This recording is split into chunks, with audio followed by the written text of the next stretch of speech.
Bowish, this is Wish, and this is going to be a running series where I recommend mangas and animes. If I use words in the script that a normie wouldn't understand, I will show the words and definitions in the description down below. I will also post possible mangas and animes for the next episodes that you can vote for in the comments down below. But today I'm going to be recommending Beastars. This video is mostly recommending the manga, however, I will cover the anime a bit later on. Usually recommending things to my friends, I say it's so good. And they know how good it is by how long I hold it, so I'll try to make this more informative than that. At the time of writing up the script, Beastars is scored 8.59 on my anime list with 153 chapters. It is written by Peru Itagaki, pardon my pronunciation, after being inspired by Disney's Zootopia. The manga focuses a lot on the racism in the world and the legal happenings in and around the Black Alley Market. The school life manga focuses on Cherryton High School's drama club, and it starts off with a murder. Oh, also, everyone is an animal. This point is why it's so hard recommending it to people, but don't worry, it's not going to turn you into a furry. Ooh. The world of Beastars is dark. Cherryton is the main location we spend time in, but another main location is the Black Alley Market. You see people selling their body parts for money, and carnivores confusing their feral craving for herbivores for love. There's so much I want to talk about, but I may upset people because it counts as spoilers. And the one thing that I love most about this manga is the world build.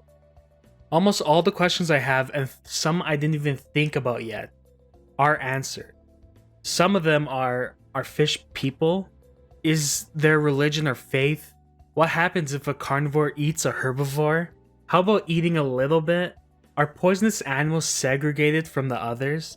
What happens when the carnivore loves a herbivore? Is there mixed breed babies? Do female hyenas have pseudo penises like real life? That last one isn't answered. Yet. Probably the one of the most important thing I could explain about the world, without spoiling much, is... Hey, Vsauce, Michael here. What is a Beastar? Well, there's two kinds of Beastars. Any national acclaimed school can nominate any of their talented students to be a Beastar.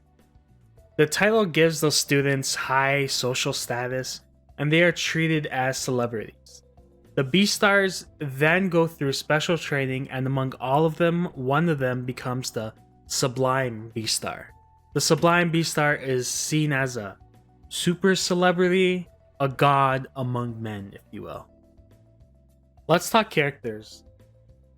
There is tons of characters, so I'm going to focus on the ones that the trailer for the anime covers. Sadly, I don't get to talk about Gosha, Yafia, and my boy, Dom. Oddly enough, we are going to start with Kai the mongoose. The reason I'm starting with this character is because he tells us something important. He tells us and Legosi that everyone part of the drama club has a secret or dark past. His is that he was abandoned as a baby and raised by a family of hyenas. Sadly, he doesn't talk about any pseudo-penises. Okay, so let's actually start at the top with Legosi. It's Legosi, not Legoshi. He is a gray wolf that towers his fellow students at 6'1". He has gray fur and a beautiful cream color fur on his face and stomach. He is a weird fellow that doesn't like standing out. He slouches so he doesn't appear as large as the others, and he tries to keep his fangs hidden. We mostly follow him throughout the story. He is a bit dumb, but you will come to like him. Next up, Haru, the white dwarf rabbit. She has black eyes and white fur all over. She is the sole member of the gardening club. She is usually avoided by the other students because she is sexually promiscuous. You know, like a rabbit. She hates when people takes pity on her, but I ship her with Legosi. Next up, Lewis, the red deer. He is a 5'6", but his antlers make him almost 6 foot. He is handsome as hell and full of pride. There's tons of things to talk about with him, but a lot of it is spoilers, so I'll avoid it. But trust me, there is a lot here. Also, I ship him with Lugosi. Next up, Juno, the Grey Wolf. I'm not a big fan of her. She is prideful and pretends to be weak and cute to get what she wants. One thing I like about her is that because she is also a Grey Wolf, like Lugosi, she acts like a hint to Lugosi's secret. What can it possibly be? Next up, Jack, the Labrador. Yes, there's dogs in Beastars. They actually do a good job at explaining why. Jack is Lugosi's best friend. I originally wrote you could use any other dogs to put here, but the last chapter made me care for Jack. So now Jack stands out compared to the other dogs in the pack. Next up, Gohan the Panda. I have no idea how to pronounce his name. He is a psychiatrist that works in the Black Alley Market. He walks around the Black Alley Market with a bamboo spear and captures carnivores that shows signs of going mad for meat and treats them. He is badass. Next up, Bill the Bengal Tiger. Not much to talk about here. His attitude is the complete opposite of Lugosi, and he has a stripe fetish. That's about it, really. I guess Shira's up next, the cheetah. She is part of the drama club and is used to explain that everyone part of it has a big secret or a crazy backstory. Hers is that at the age of 16, she worked as a mistress at a carnivorous club. For some reason, the wiki doesn't have this posted, but don't worry, I commented on the page to let them know. Next up, Elle is the Angora goat. She is only here because Tim loved her. Tim is that guy that dies right away. She is used to show how scary Lugosi is in the eyes of herbivores. That's about it. I actually read the review stating that the writer couldn't understand the characters, so he hypothesized that they were embodiments of sins and their shift in characters is them switching between sins. Of course, it couldn't be because they are animals and they are switching between their social selves and their feral selves. But I'm not as big brained as him, so I don't know any better.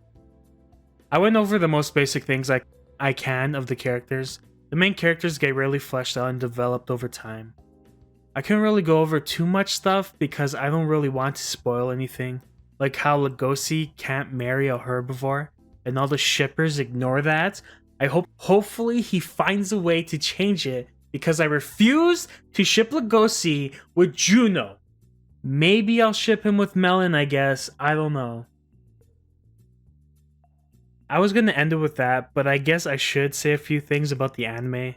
The anime changes a few things that I don't really like. Anime starts off with Haru being attacked by Lugosi instead of Tem's death scene. The first time Lugosi is shown in the manga, he is climbing down the ladder head first. But in the anime, he's peeking from behind the spotlight. So it makes him look scarier than weird. When Lugosi gets his stripes, it was less bloody than the manga.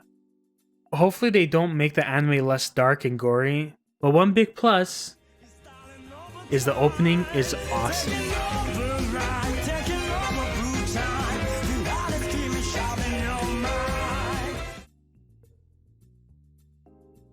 So I guess that's that. Thanks for sitting through that, and let me know if anyone has any recommendations or suggestions of what I should change about these videos.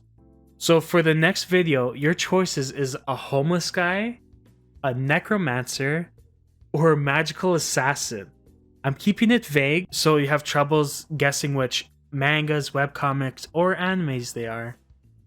Vote which one I should do next in the comments down below.